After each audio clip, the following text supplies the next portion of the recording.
I'm smiling because my light is already flashing and flickering a little bit, which is a nice little sign from spirit. So you might notice that. I want to talk today and share a couple of stories that will link into this saying that is, when life squeezes us, what is on the inside comes out. And this will link into, I think, a conversation about light work versus shadow work. Oh, I don't even want to say verses on that, right? Because it's that's too dichotomous, and this is the whole point of of where I want to arrive at is understanding the duality and wholeness, holistic nature of ascension, healing work that can't happen without including both of those elements of what people will call shadow work versus light work. So let me jump into telling you a story about the when life squeezes you, what's on the inside comes out. And it'll really just tie in beautifully both all of the duality here and give some great examples for you.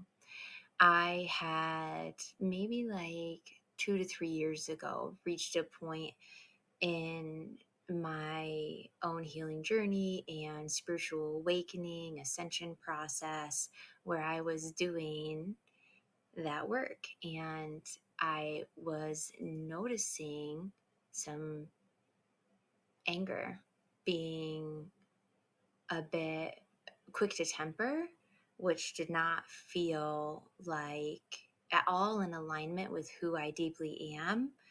And that's why it was causing friction and I didn't like it. So I was praying and doing that reflection, asking my spirit team for some help around this. Help me with this. What is this? Help me with this, please. Um, I want to figure out what this is and heal and do better and get past it. All day long, I could spend so much time reading books and articles and kind of trying to dive into logical, cerebral kind of attempts to get past this thing. And, every next day I felt like I was tripping up and it wasn't getting me where I wanted to go. So there I am leaning in more to spirit for guidance, and talking to my spirit team, calling in directly. This is what I'm noticing. I don't like it. Why is this happening? Can you please help me a little bit more with this? And and that morning or the next day, whatever it was, like very, very close proximity to me setting these intentions.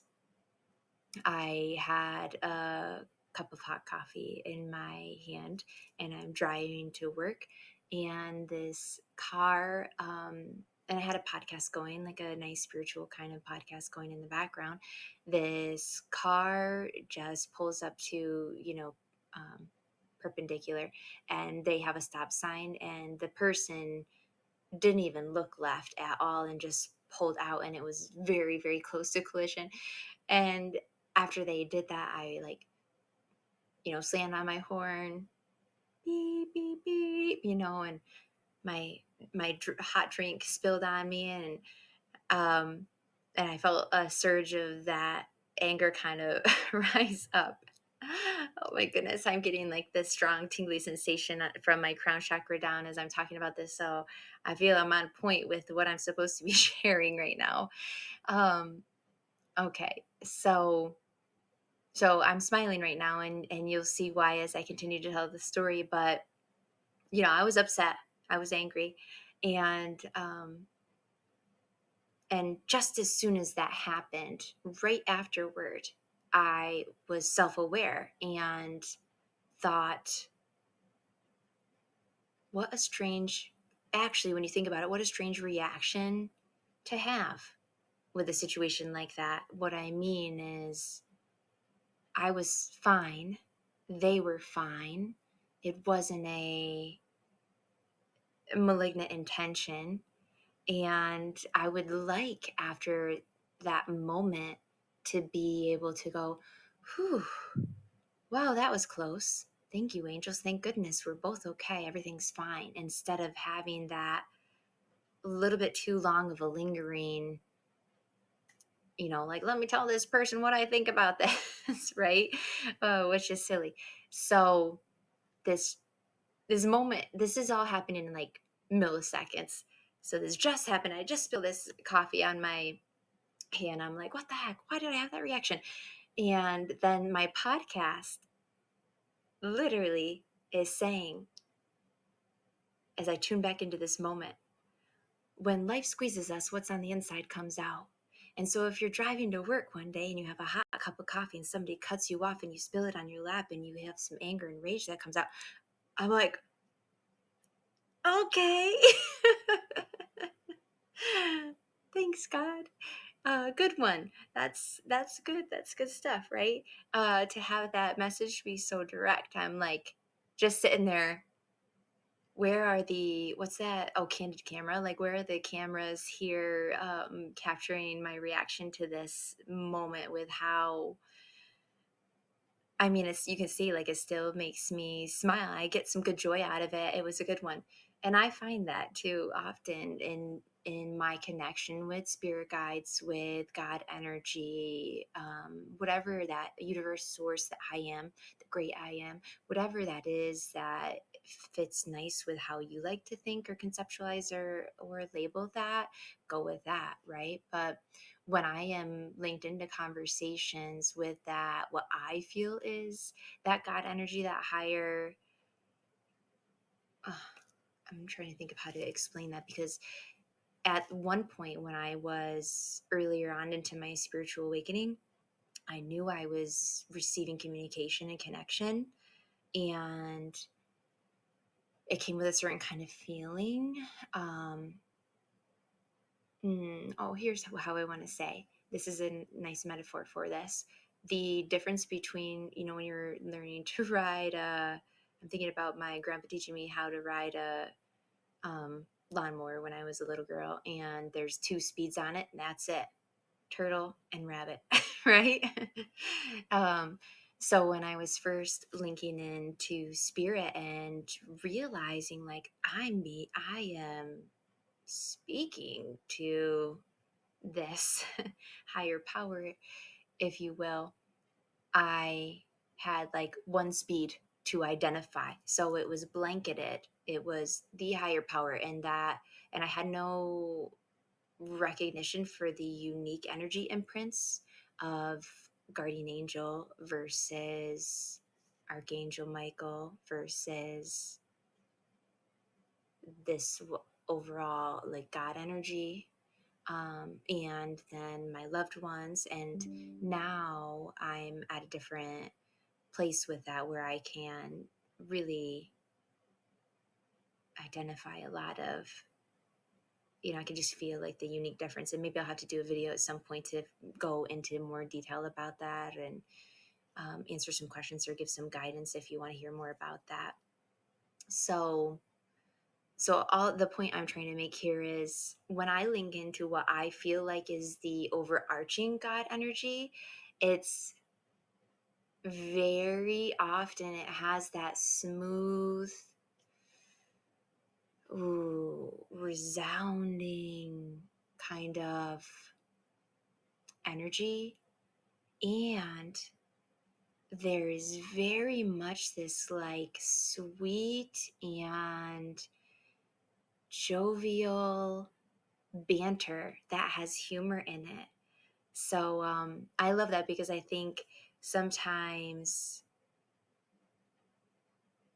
I was gonna like filter myself, but I'll just not do that and be more just in my zone, and share what I feel like sharing. I think there has been some history of religious trauma that people may experience that portrays God energy as much different than that, where there would be no room for that lightness and airiness that includes like a nice matching your sense of humor, right?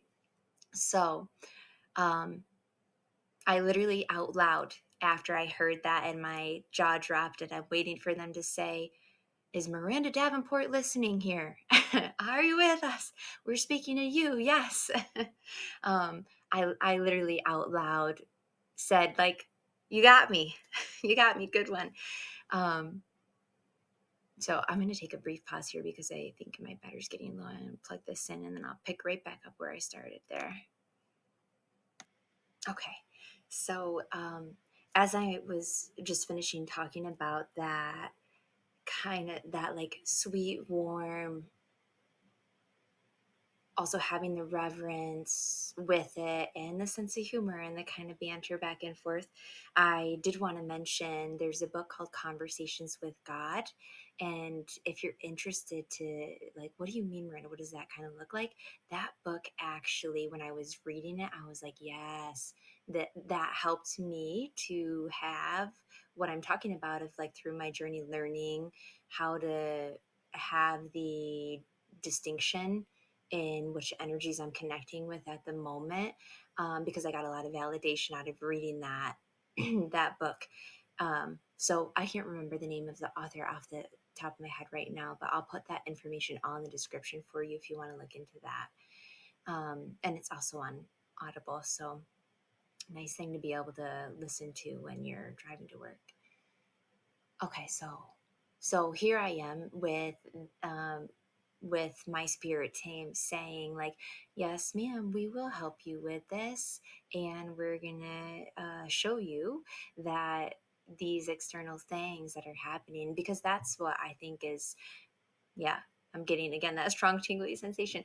Internal, external, right? So like when I said I'm noticing this about things, I don't like how this is feeling all day long. I could read these articles, these books, these techniques to try to like, how do I overcome this? And it's like that's a very externalized way of trying to handle this situation, because it's not actually deeply about this vehicle cutting you off. It's that is just a matrixy kind of like, that's a little squeeze, and what matters is what is that showing us about what's in here that is trying to come to surface. So um around this similar time frame, I started to get this kind of plan of this little trip that I was going to take started to arise, to see some family that I hadn't seen in a long time, and and I could just feel the, I'm trying to think, guidance. I guess I'll just say that I could feel the guidance and the calling of this is not, that trip was important, and I felt I need to do this. I need to make this trip happen. So I did, and this was probably 2 years ago now at this point, around there. Um, and I remember my having this mixed feeling about it, like ahead of time, well ahead of time. That feeling of this is something that is necessary. It came with this perspective or kind of insight from spirit of not knowing exactly what was going to happen or how things were going to go, but I had this deep knowing of something about this is really important for this healing journey, and there's going to be elements of that mm, I'm doing this because I'm like push pull, like a little bit of tension that arises there, but it's meant to type of feeling. So it's all planned, and then the night before we're supposed to travel the next day via airplane. So that night before, my sister came over and I said, I don't feel good. I'm not feeling good. I feel not good about tomorrow. I'm concerned. Something feels not good about it. And shout out to my sister. I love you. She is sweet as pie, and she goes, "Oh no, no, it's gonna be okay. It's gonna be good. You're gonna get through it. You're meant to go on this trip. Um, you're probably just anxious about travel. Everybody gets anxious about traveling sometimes. Like everything's good." I said, "Okay, but I don't feel that way. But okay." And so the next morning, we wake up and go to the airport, and we arrive there. We're like, this airport is about nearly 2 hours away from my home. So we're getting up early in the morning to be able to drive all the way there to start. And when we arrive at the airport, we're there like a good hour and a half early, which I've traveled via airplane many, many times from the time I was like, how old did I first?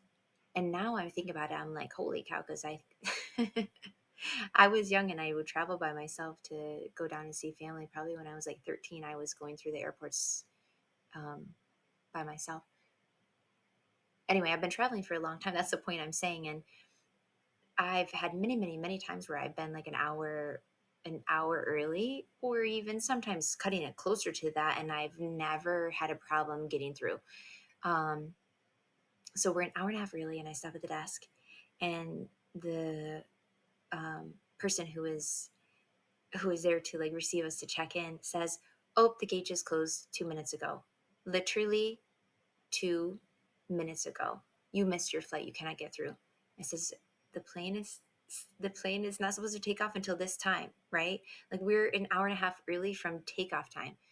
And and you know, this person, I think, who knows what kind of situation and history and trauma and all the things that life experiences she's brought to the table, but um she I am like feeling this heat rising up where, for anybody who's had a panic attack before, you know how that kind of like, oh, you can feel it coming down from underneath. And it's like, whoop, my cheeks are getting flush. I'm like, and I think if I was a single person without two tiny children with me early in the morning, it would have been a different story. But um, the role of my motherhood in this whole scenario has something to do with the amount of like how panicked I was feeling. And I don't know that she was able to see that anxiety without feeling. She kind of rose up into a really defensive position with me when I was not. I was just like nearly having a panic attack. But anyhow, point is, we missed our flight, and we're I had this like, I know this trip is meant to happen, and of course I knew it was going to be like there was going to be some experiences here that were supposed to happen that included a little bit of what didn't feel good. Um, so so that happened, and then we ended up making a plan of the only other way to get there was this obnoxious. You have three flights, with connection to get there, and the timing of them are all with pretty significant layovers. So I'm in the airport for like a total of 8 hours. We were supposed to arrive at our destination around 11 a.m. and we didn't get there until 8 p.m. And I am just doing everything I can through that day to try to take care of my kids. And I grabbed like a wheel, the wheelchairs that they have there. I'm like, can I borrow one of these? So because I didn't bring a stroller, I didn't think I was going to be spending an entire day trip at airports here and trying to entertain these two little kids. So I'm wheeling them through. We're like on the floor doing that. I think it's called Lori Berkman. It's that like, all the little fish are so very, very tired and they lay down on the ocean floor. And when they wake up, it has this whole dance that the kids had learned. So I'm pulling out all the stops. I'll tell you, drop some good money that day because everything at the airport gift shops and whatnot is so expensive. And I'm just like trying to make this a good day for my children and feeling awful about putting them through this. Um, we finally arrive at the final destination, and we're going to pick up the rental car, and my nerves are shot, and I was supposed to get my rental car at 11 a.m., right? And this is like 8 p.m. And as I'm getting ready to walk out to that little section where the rental car pickup is, I'm praying to my angels in my mind. Oh my goodness, I'm feeling nervous right now that this car is not going to be there. They're going to have like, I don't know what the word is to say. I think I abandoned it and not have it available for me. I'm like, please, please, please show up for me. Help me with this. Please let this car be okay and everything be good here. And as I walk up to the counter, as I get closer, I'm like, oh my goodness, is that saying what I think I see it saying? I approach, and sure enough, this man who is at the counter to receive me, name tag, Angel. Like, okay, thank you. Sweet, he's sweet as pie. Everything's good. Everything's smooth with the rental car. We're good. We arrive. We get there that night, etc. And the rest of the trip, there was pieces of it that just were really a lot of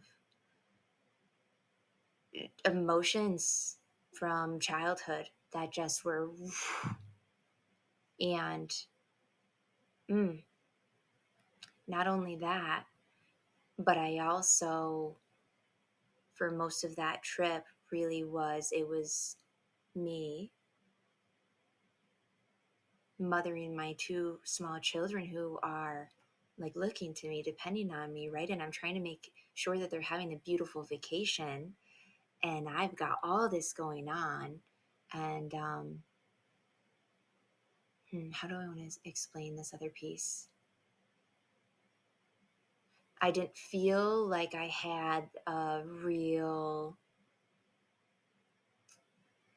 I guess I'll just say I was experiencing between me, myself, and my spirit team of all that was kind of going on through that trip. So I'll leave it like that and kind of blanket the, well, what exactly was rising for what's your history of those kind of things. I think it's not necessary and will maybe even detract from the point, is just knowing like stuff was rising up for me, which I knew it was supposed to. And I really wasn't too surprised by it. I mean, a little bit, obviously, because you don't know until you know. And when you're inside of the rawness of the kind of waves of emotion that rise up in those types of situations. So did I 100% know and was like prepared for that? No, but I had a little gift that helps for it to not buckle me over, which was that kind of resonance of, you're not alone. We are with you, and know that this is part of what you asked for. And I held that. I was able to hold that while I was going through all the stuff, all the feelings. And so now we get to the end of the trip, and let me backtrack for a quick second. That night that we arrived after the 8 hours at the airport kind of thing, I was still, I think what happened is there was just so much anxiety. And when I say that, I do want to dip into more of an explanation here.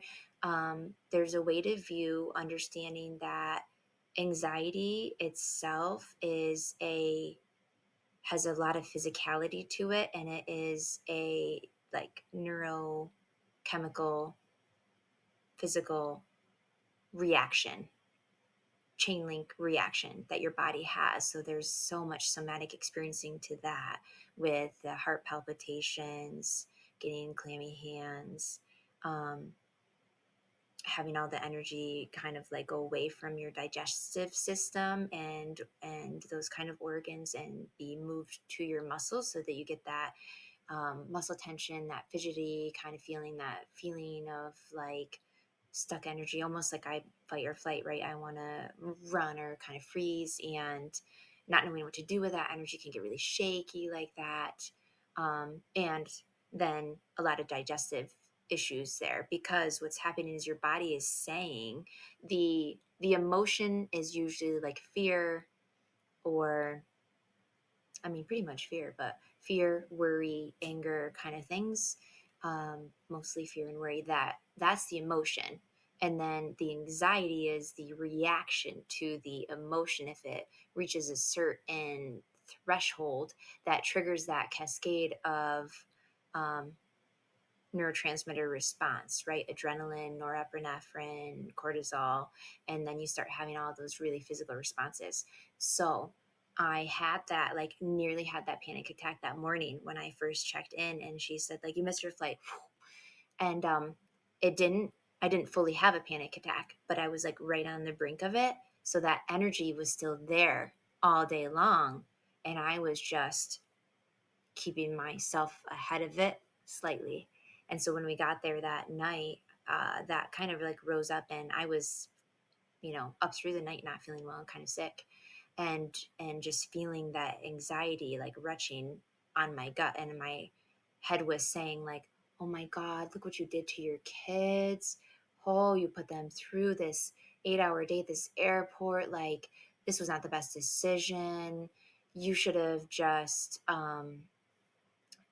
like brought them home and saw if there was a better plan of a flight 2 days later and cut the short trip so that you didn't have to put your kids through that, right? Like, extreme mom guilt.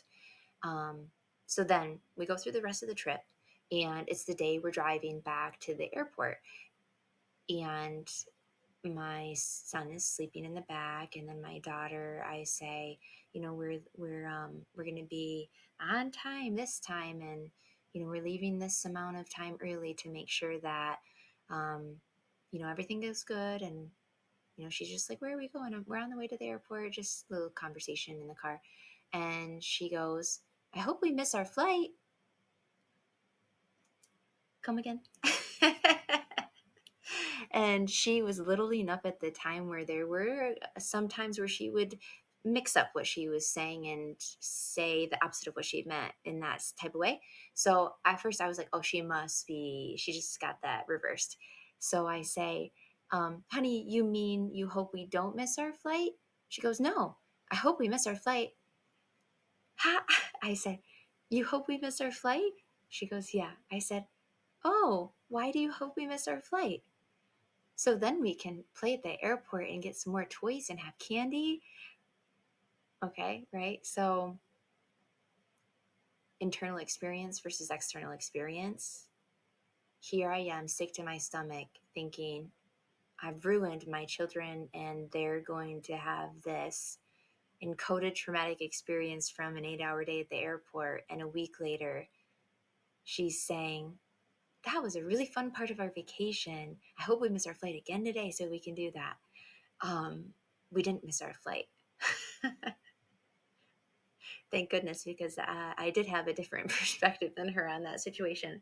Um, so we get back, the trip is done, all this kind of stuff, and the processing and the healing and everything continues to unfold from me now having all of this stuff really resurfaced for me. And so I think what I want everyone to be able to take out of this is, sometimes, a lot of times, this is again the light work and the shadow work, the inner child work. How do we get there? There's no way to it but through it, right? Ask and you shall receive is what I'm hearing right now. And I did. And I'm not saying that I'm like bringing a little humor, but I am grateful and I do see it. And luckily, as having that tapped in energy and having already been known that I was receiving direct communication, I had that sense with it. But I think what can happen a lot of times is you can be going through something and pray for divine intervention, guidance, help, just like I did. And there's a great possibility that somebody could go through the very similar type of experiences that I just shared and have this thought: why am I not being helped? Things are getting worse and worse. I asked for help with this and now these things are showing up in my life. Or like, I asked for, help with this and it wasn't immediately lifted, and now I'm being shown these things, and why are you pulling me more into something that I asked to be pulled out of, right? There's no way to it but through it. We are guiding you and helping you. And when you want to be filled with the light of truth, the light of divinity that shines down upon the mirror of your soul to call forth a deeper level of resonance with your own eternal truth, and leading us to healing the things that need healing in order for your higher self, the light of that higher self energy, to come more and more and more inside of embodiment for you, increasing that percentage of how much of my higher self is my body holding right now, and how much of that soul energy am I moving from, and how I live my life. That light that you're calling in is not going to maybe feel sometimes that it is an instantaneous, I have all light and there's nothing here. It's more, I'm getting this visual of when the sun is rising, right? And then you see the rays starting to come up slowly across the land, and so it's spreading, spreading, spreading, until at some point everything is now covered in light and is touched by that sunshine. It's a opening process. And so when you're doing that healing work, that ascension work, the light will shine onto the shadowy places. And while that's beginning to open, there will be a moment where the light is not fully, I want to say consuming, but like becoming the shadow. It's approaching it. And in the approach, the corners of us and our wounds that were pushed into dark corners start to be a little more visible. And that's that healing zone where it must be brought to the surface. Light must be shown onto it before it completely transmutes and becomes nothing but light. We have no dark corners left, in a certain type of way, if you want to look at it like that. And I want to take that a little bit further to share. Once we'll have these repeat moments many times in our lives where we've done beautiful healing work. Light has been shown onto these shadowy parts of us. We've done inner child healing, and we experience a new place in our life, a new chapter, or something where more light comes forward and shines. And then we see a little spot of that thing we thought we addressed.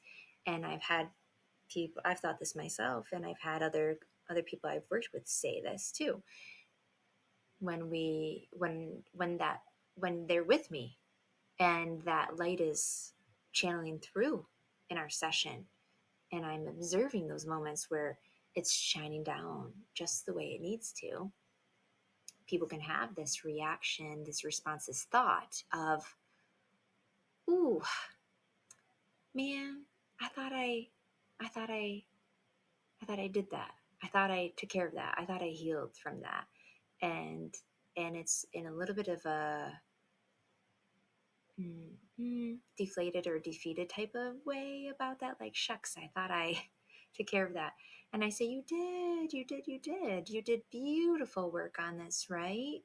And the way to visualize this is this beautiful spiral staircase. And probably many of you have heard that analogy or seen a little visual of that, which I'll see if I can find and maybe put at the end of this video for you. This beautiful spiral staircase. And so when you're at the left wing, um, if you will, and you've done a bunch of healing work, and then you go up another level and you go back to that left wing again, that's that understanding of you didn't drop back down, right? A level. You still have done great work, but this is how that healing functions is once you've done that healing work and you enter a different perspective and you are opening up, the new version of you is then ready to hold and further heal what we've got at that left wing on level 2. You got it. Let's go. Beautiful, beautiful job. Level 3. All right, here we are, right? What do we have this time? How is it different? You're not at a standstill. We just have a different understanding when you put it into that context of the spiral stair analogy of what that's going to be like. And there will be many different times that we arrive at the left wing, of course, right? And every different time is leveling up, ascension, ascension, ascension, right? And maybe you can visualize, I'm getting this image of like a gradient where level 1 is, a really like ombre color, how that goes from like a darker at the bottom to the lighter gradient, lighter gradient. So when you're going back around to the left wing, it's different, right? It's something, it's a different level. It's a different gradient that you're arriving to as you're on that healing journey. So I hope that I have like a little thing floating in there. I hope that helps to be able to give you an ability to hold that duality and um, and to allow the process to unfold in the way that it is divinely intended when you do call in your team to help you. How can we surrender and fold into allowing the help, because it will not always look I want to say it very often won't look the way that your more dense human programmed mind would like to believe it should look.